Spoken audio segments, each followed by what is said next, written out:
मालिके भुवनेश्वर भितर मात्र 1500 टकर पुणी घर बाड़ी प्लट तो आपण मैंने देखिपे पूरा सब अच्छी 1500 कोटा 1600 कोटा 2000 स्क्वायर फुट एमती अच्छी तो आपण मैंने देखिपे पूरा अलग प्रकार पुणी 20 फुट रोड अच्छी तो देखो ये सेपटे पुणी 20 फुट रोड आउटा पुणी येलो जोन पाइपर माने येलो जोन तो बहुत बढ़िया जगह अच्छी मात्र 1500 टकर पर स्क्वायर फुट 1500 टका जशुआपुर पाखे प्लट ये आज्ञा 1500 टका स्क्वायर फुट रहिबो आज्ञा एगुड़ा सब आम किणु 4 वर्ष तलू किछ प्लट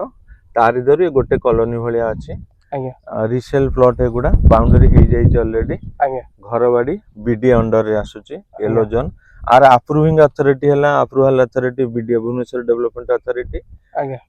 रंग बाजार 2 किलोमीटर पाखा पाखी रविटकी छक रु 7 किलोमीटर आज्ञा आपण कल्पना बाटा शोरूम रु 8.4 हबो आज्ञा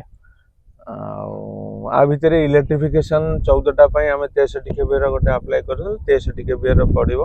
आज्ञा आ इंटरनल कंक्रीट रोड टा हमें करिक दब एटा कंक्रीट रोड करिक दब ए टोटल रोड टा कंक्रीट करिक रोड टा केते स्क्वायर फुट अछि रोड 22 फुट 24 फुट 20 फुट एमति रही छे आज्ञा आज्ञा मालिक जदी जागा नवा पई चाहुछनी त डायरेक्ट ओनर को सहित कांटेक्ट करंतु आ जागा नै जांतु जय जगन्नाथ।